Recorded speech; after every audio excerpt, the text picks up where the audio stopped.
Hello Brigadiers and Brigadettes, this is your captain speaking. Welcome to my channel, now let's jump into some hockey content. Hello everybody, happy Tuesday. Yes, we are back with another video, and we are covering the playoff series between the Florida Panthers and the Tampa Bay Lightning, and this will be the first meeting for the Sunshine State rivals in the playoffs ever. So, first time for everything, and here we go. And like I said, we are going to be talking about this. And if you're new, please make sure to subscribe. And if you like this video, give it a thumbs up. We are marching our way forward to 1,000. So, Florida, this was a big year for you. You had arguably your best year as a franchise. Finished second in the division. We're 2 points away from, I think Carolina would have won off the tiebreaker, but still very close to winning the division. Finished on a 6-game win streak to finish out the year.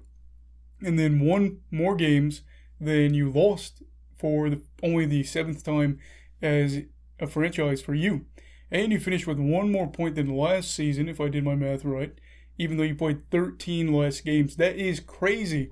But what's in it for you?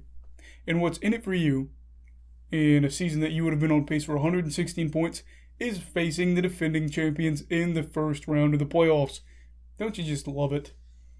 Now, that was Florida. Let's talk about Tampa. So Tampa Bay finished 3rd in the division. It's surprising. I think everybody thought they'd be a cakewalk for them, but it was not. And there's a variety of reasons for that. Regardless of, they finished 3rd, and there's nothing to be ashamed of there. Tampa Bay has made the playoffs for the 4th straight year, the 7 out of the past 8 years. It's a consistent march for Tampa Bay, looking to defend their title, defend their crown, and be the first back-to-back since the Penguins did it. And what should we pay attention to for this series? I think a big thing is injuries here. And that's going to be the big storyline of who is and isn't going to play because of injuries. Obviously, Florida lost Aaron Ekblad for the year with a leg fracture in March. Meanwhile, the Lightning looks like that Stamkos and Nikita Kucherov will be back in time for the playoffs, ready to go. And that is big. And these 3 players and their ability to play or not play, I think has a massive impact on the series. And remember, Ekblad won't be there for the playoffs, but we're talking about Stamkos and Kucherov as they likely will be. And I'm pretty sure Stamkos might actually be playing games now. And this, ties into the scoring capability of the team as well. Because both teams know how to score, and Florida has the 5th best goals for per 60 in the league this year, and Tampa Bay has the 9th best. And I don't want to say, guaranteed, because obviously there's games still to play for some teams, but it's pretty much locked in. There'll be 2 top 10 offenses. The thing that concerns me for Florida is you already have Tampa Bay that's already the 9th best in the league when it comes to scoring.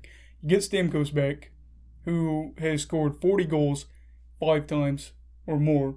He scored 40 plus goals 5 times in his career. There we go. And then Kucherov, a guy that's averaged over a point per game in his career, and he's played over 500 games, and that is terrifying. The loss of Ekblad does hurt, and it hurts because he was playing 25 plus minutes. He provides two-way value, and while he isn't as dominant, I think in those first 2 years that he was in the league, he still provides quality value both ways, and he can bring it. And if you can get somebody that can give you two-way value on both ends of the ice, offensively and defensively, 25 minutes a night, you love it. Now, Mackenzie Weegar is going to be pretty busy, and the rest of Florida's blue line will also be busy because Tampa's loaded. They have plenty of players that can score, especially in the slot, high slot. They can score there, and that's going to be something I think that's going to be huge there is Florida. Can you protect the slot or not? Because that's going to be probably the difference maker in this series. You got to protect it, whether it's the PK, whether, anything. You got to be careful about that. And I think where it's the most even, I'd say, is probably the goaltending for this. And I'm not going to say that it's always going to be the case, but I think for this year, it's even. So you have Chris Driedger, who had an amazing year. Credit to him. I think he's 26, by the way. And, it was a short year due to injuries, but he's coming back. He had the 7th best goal save against average in the league, and he's been really good. He also gave up the 5th farthest average goal distance of the goals that he allowed minimum out of 500 minutes for goalies in the league. So that's a good thing. He was giving up goals from a faraway distance is basically what that means. And you want that. You don't want them down low. So that's good. Meanwhile, you have Andrei Vasilevsky, who had a great year in net And at this point, I think Vasilevsky's in his prime, but I also don't think he's so old that he's tired or anything like that. And I think he's ready for another run at the Cup. And, he is a machine, but I think one thing that is going to be big here is the Panthers are going to have to try to expose him down low, as I think he gave up the 14th closest average goal distance in the league. Maybe it was 15th. Either way, he gave up goals fairly close, which isn't uncommon for goalies, but a goalie of his caliber, it's kind of weird to see him hanging around there, but that's going to be a big deal. Florida's going to have to find a way, and I'm not saying pack everybody down low because you don't want Tampa Bay to score off the rush, but if you could find a way to get some movement and get, somebody to the net, rotate players, do what you have to do, if you can find a way to get down to the net, you'll probably be in a lot better shape for this series. Now, finally, special teams is going to be a really big thing here. It always is. It's one of those things that you can just keep beating a drum about it, but it's the truth of the matter. Special teams could very well decide this series as well. So, the deciding factor here, I think, is Florida's power play is 15th in the league, and they have the second most power play time in the league on average, while Tampa Bay was on the PK the most. So, while Florida's power play, I think, tapered off towards the end of the year, you have a lot of opportunities to score if you can keep up that rate from the regular season. And against a team that was on the PK lot, you need to get on the power play if you're Florida. As for Tampa Bay, their power play was the 8th best in the league. It's going to get better. With Stamkos and Kucherov returning, if they do get those minutes, which I'm sure they'll get some power play minutes, you have to worry about that even more, which is just tough. And the penalty kill for both teams, obviously important, especially for Florida. Tampa Bay has the 4th best PK.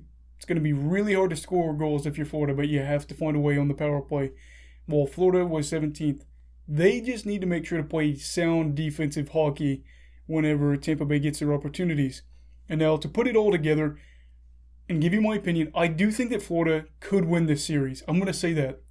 But they're going to have to make sure the defense is sound, that not just the blue line, but the forwards are playing good hockey. They're not turning over the puck at the wrong time, so where, somebody can skate down and get an odd man rush goal type thing like that. But they're going to have to play tough. They're going to have to play clean, and they're going to have to do what they need to do in order to win. But it's going to be tough because Tampa Bay probably has some of the best offensive depth in the league, and we know this. Now, luckily for Florida, I do think they're in better shape to beat Tampa Bay than Nashville is against Carolina, assuming maybe Stamkos and Kucherov don't return, but even if they do, maybe just because they can score goals, where I know Nashville at times struggles. But I don't think it's like, a spread by a mile. And I know that, the Panthers went 5-2-1 against Tampa Bay this year. Here's what's going to have to happen in order for them to win. Barkov, Huberdeau are going to have to score goals. They're going to have to score a lot of them for Florida. They're going to need guys like Hornquist down low, trying to score goals against Vasi all the way down there. You're going to need a guy like Duclair. I'm pretty sure is a free agent after this year. This could be the difference between him getting an okay payday and a really, really nice payday. In, an extension or a new contract, he's going to need to perform. And, of course, you're going to have Drieger be really, really solid in net, like a rock, assuming he does play. Also, for some reason, I'm really excited to see how Carter Verhaeghe plays in the playoffs. Weird, but yeah, really excited about that. So, it's kind of what we got here. So, my prediction for the series between the Florida Panthers and the Tampa Bay Lightning, I'm going to pick Tampa Bay in 6. I don't know if you agree with that. I actually got in a disagreement with a few people about that yesterday, but I think Tampa Bay wins this series. Tampa Bay in 6. Let me know if I'm wrong in the comments down below, or if I'm right, or where you think it'll end up. And that's going to wrap it up for today's video. Please make sure to subscribe if you have not. Give this video a thumbs up if you enjoyed it. Everybody stay safe, have a great day, and stay away from COVID, alright? Goodbye, Brigadiers and Brigadettes. This is your captain signing off. Have a great night.